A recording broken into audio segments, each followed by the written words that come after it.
right. Our next speaker is Steve Ferreros. Ferreros. He told me not to roll the R, but I'm trying. Steve Ferreros. So he is a general partner with Tri Equity Group, and he specializes in commercial multifamily assets. I believe it's up to like 516 units across the U.S. So please give a round of applause for Steve Ferreros. I'm butchering that. I tried. Thank you. Thank you, everyone. I did tell her not to roll the R because it's Fierros, but she did an awesome job. So, all right, you guys having a good time? Better learning some good stuff so far. I feel like I am. Huakale, thank you so much for doing that too. Like I needed that like calming piece, especially for a speaker. I know for a lot of people, it's like okay, getting on front of a stage. You know, show of hands, how many people would be comfortable getting up in front of, I don't know, 100 people? Yeah, that's CJ. Right? I know it's a big fear for a lot of people. So, like, sometimes you just need that little calming presence. That was beneficial to me. So I appreciate that. Thank you, Wakale. Well, I'm going to give a little bit of background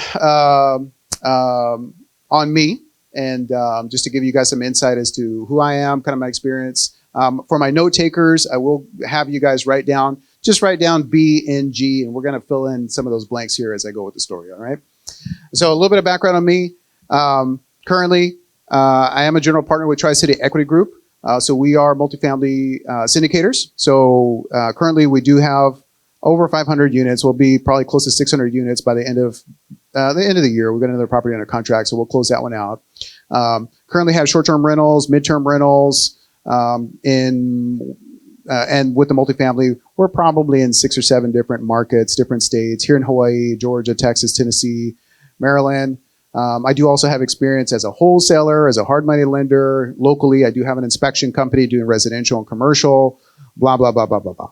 So, and I say all of that, again, not for any type of highlight of me, but because that's not where I started. I was sharing with some of the guys in the VIP group and some of the tables. Awesome talks, by the way. There's a ton of experience in the room, so you guys make sure you connect. There was a point in my life where I did not think that it was even possible for me to own a house. You know, and that may be the reality for a lot of people here in Hawaii, where, you know, median home price was, you know, $1 million, right? It's hovered around that. It's come down a little bit recently, but it's still very high. But for me, for a long time, I didn't think it was possible to own a house. I grew up broken family. You know, my dad left our family when I was 10 years old to leave me and my brother and my mom, you know, to struggle. So I grew up on government assistance. We were always renters, you know, we'd hit up Goodwill for the used clothes and, you know, oh, just get your brother's, you know, hand-me-downs and whatnot. And so, you know, I didn't grow up with money at all. So that really limited my mindset. So for me, it was always one of those things where, hey, I'm just a renter. You know, that's just what I do. That's what our family does. So when I first got introduced to real estate, I got started off wholesaling, all right? So, you know, we were doing probably 25, 30 deals a month. Hard money lender, we would pair, you know, the deals with the hard money and, you know, get our guys on to do flips, to do, buy and holds. And hey, man, I'm glad to help you guys build your portfolio.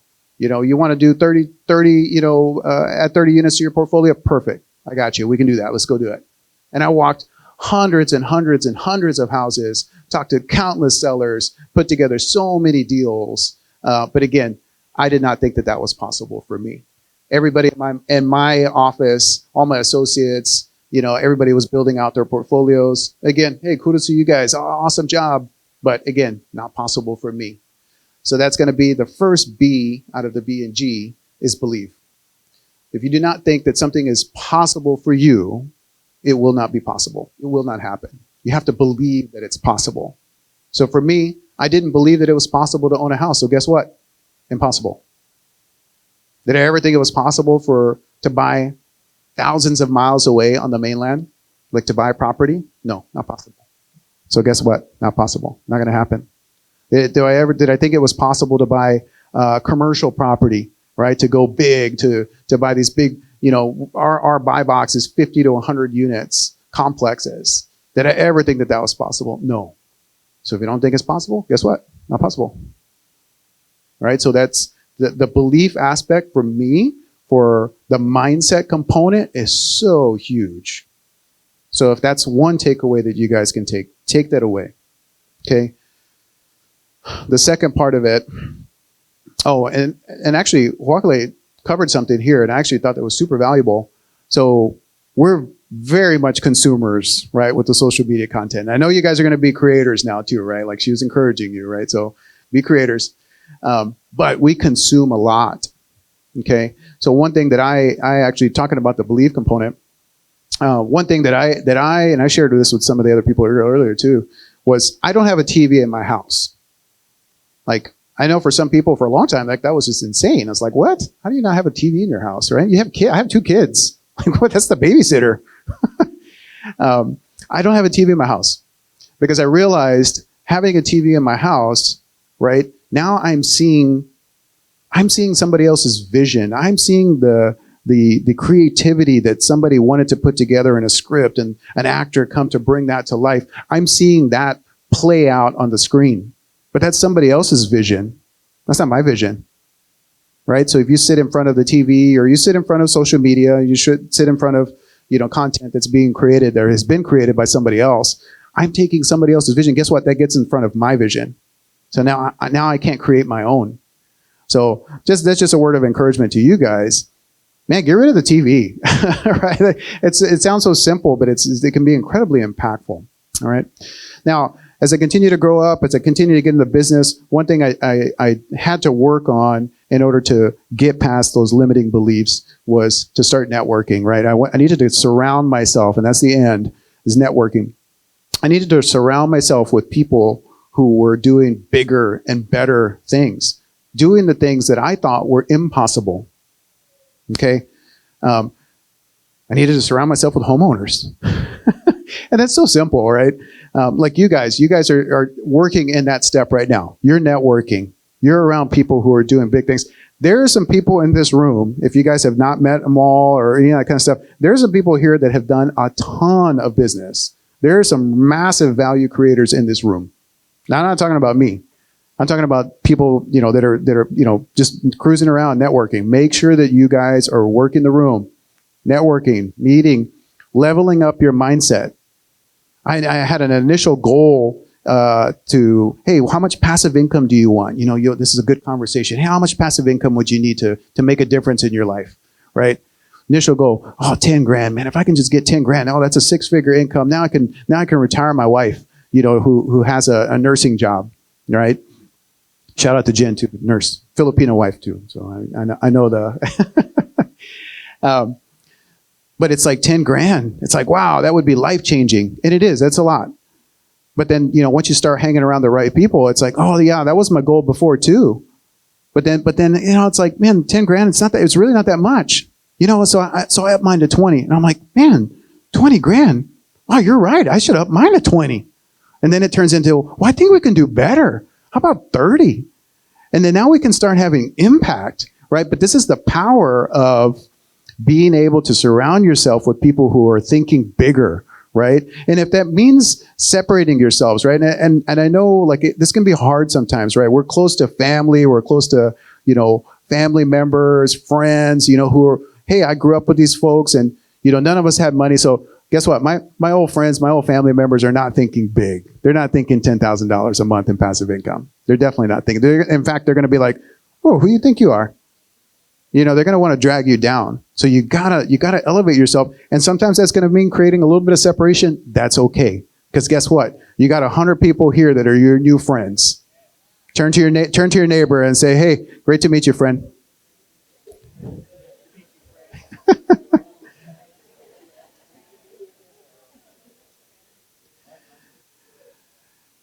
All right. And then for my next point too was, get comfortable. This is the G, right? Get comfortable being uncomfortable. For all you guys, I asked you at the beginning who would, for you to raise your hand who's okay speaking in front of 100 people, right? This was not always comfortable for me. I know it's like frighteningly, it's frightening for some people, right? But you got to get comfortable being uncomfortable. Get comfortable turning to the neighbor and sparking up conversation. Get comfortable showing up to networking events, right? To getting outside of your comfort zone, because you're going to have to do it. You want to go somewhere that you haven't been before? Guess what? You're going to have to start doing things that you haven't done before. I had a good friend of mine, a really good friend of mine, like some of my best friends here on island, right? We had been house hacking. Shout out to my house hackers. We had been house hacking for several years. And guess what? All of that money that we didn't have to spend on our mortgage and spend towards our monthly expenses, we were piling away, and man, we were putting that towards more investment property on the mainland. I had a good buddy of mine when we finally were able to get our own house, had a garage, and I was telling him, "Oh man, it feels good. Feels good to pull into my own garage, and I don't have to share the house." And he's like, "Oh yeah, man, I can only imagine." I said, "Guys, you guys have been suffering for so long, sharing your house." I said, "Man, I never saw it as suffering. Man, I saw it as I wasn't paying my mortgage. Somebody else was paying my mortgage.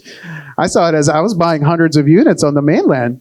I didn't see it as a suffering. I thought, man, this is a setup. I'm not suffering. This is a setup. This is a setup for something amazing. Now I don't care about the temporary discomfort about sharing a house hacking or whatever. No, I'm looking at the big picture. Where does my family want to go? Can we get to that 10 grand a month, the 20 grand a month, the 30 grand and beyond in terms of passive income? Guess what? Get uncomfortable, right? So get comfortable with being uncomfortable. All right. And I'm going to leave you with one final thought here. I'm just going to refer to my notes here real quick. So as you guys are going to, continue to be here in conference, you're going to network, you're going to meet with some other people. Obviously, I'm hoping you guys have already gotten some new ideas for things that you can implement in your business. That you can get started on in investing in real estate. It's not rocket science, guys. You guys can do it, okay? And as you continue to expand your belief, I want you to envision your life of what things are going to look like for you guys within the next 5 years. Okay, we talk a lot about, hey, what's your New Year's resolution? What's your plan for the next month? How are things going to look for the next year? I'm going to shed some weight. Okay, cool. We're going to work towards that 10 grand a month passive income. I'm going to work to get a investment property. Okay, cool. But then what does your life look like in 5 years? What does your life look like in the next 10? That should excite you. If you don't get excited thinking the next 5-10 years down the road and of how your life can look, you really need to take a really long look in the mirror and do some self-reflection. You should be so stoked, so excited. When I look back and see what God has done in our lives, in my life, in the life of my family, that I was able to retire my wife from a 6-figure nursing job, that we've been able to travel around the world, that we do have properties all over the country, and that we've gotten to live the life that I know not many people get a chance to do, man, I get super, super excited. What does the next 5 years look like? What does the next 10 years look like? What kind of giving can we do in our community? What kind of impact can we have in our community? I get super, super excited. So if that's not something that you guys currently feel, sit down and say, okay, I'm doing something wrong here. You're not necessarily designed to just go through the motions of every day. We're blessed to have each and every day. You should make the fullest use out of it. So if I can leave you with one thing is that take a really long look at the next 5-10 years of your life and say, you know what? I'm going to paint this vision. I'm going to paint this picture of what my life is going to look like for me and my family so that we can walk into that and we can live out that vision. All right. Well, thank you guys. That's my time here today. I really appreciate you guys. Make sure that you're doing some more network. And yeah, let's give a huge round of applause for the WNNN team and for all the guys that are putting on, Tani and CJ and Jasmine and all the guys. All right. Thank you guys. Shaun Della Calzada.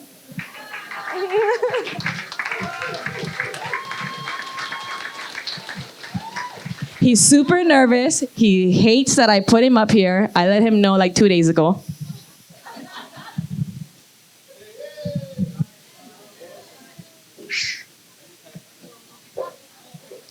All right, everybody. Yeah, you guys know my name, Shaun De La Calzada. A little bit about myself. I'm a family man. I got 3 kids. They are my wives, happily married.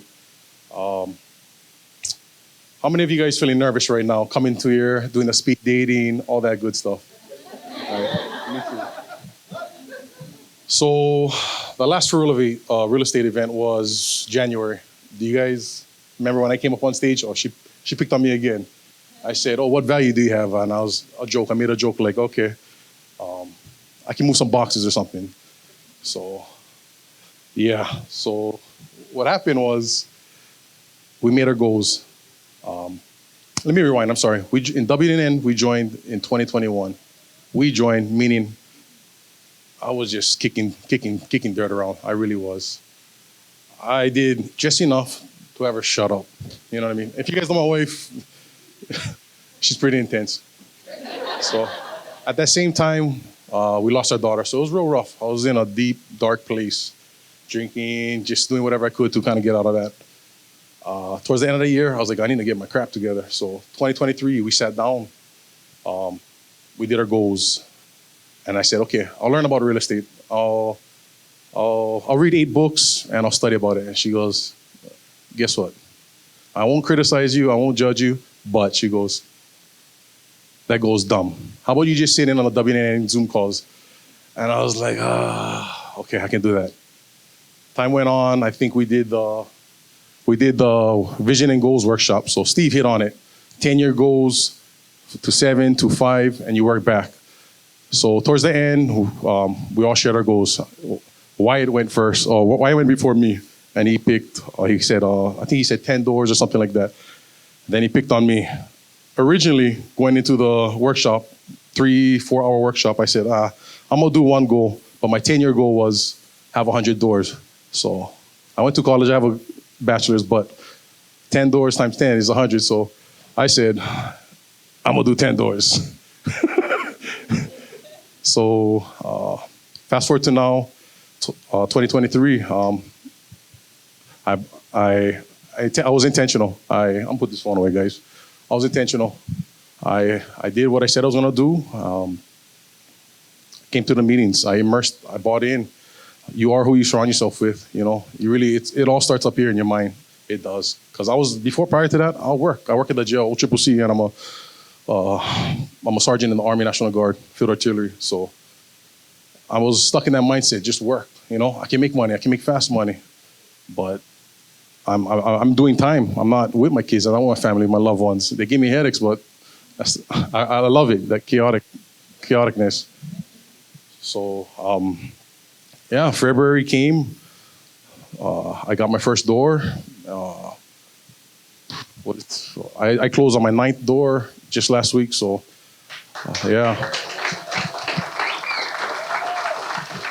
And honestly, I didn't think I could do it, but I stuck with it. I took massive action. Mahalo to all my wife, my guidance from my mentors, amazing community, and I mean, it really is what you do. You have to put your mind to work. You have to set your goals. You have to be intentional with your time, and you really just gotta take the next step. Don't wait, because if I could have done this a year ago, I could have maybe 10 times that, or I could have, who knows. So every time you're waiting, opportunity is honestly slipping by, possibly. So what's in the future? She wanted me to share about that. I'm just gonna continue what I'm doing. Want to share with everybody, because a local boy, just a regular local boy, can do it. So can you. And the last one to leave you guys with is, don't compare yourself to anybody. You know, there's some seasoned investors here, and it's my first year doing it. Celebrate the small and big wins. Take action. Don't just talk about it. Be intentional. And at the end of the day, if you do what your wife wants, she probably won't shut up. Mahalo, guys. I look forward to networking, having a few drinks, and yeah, thank you.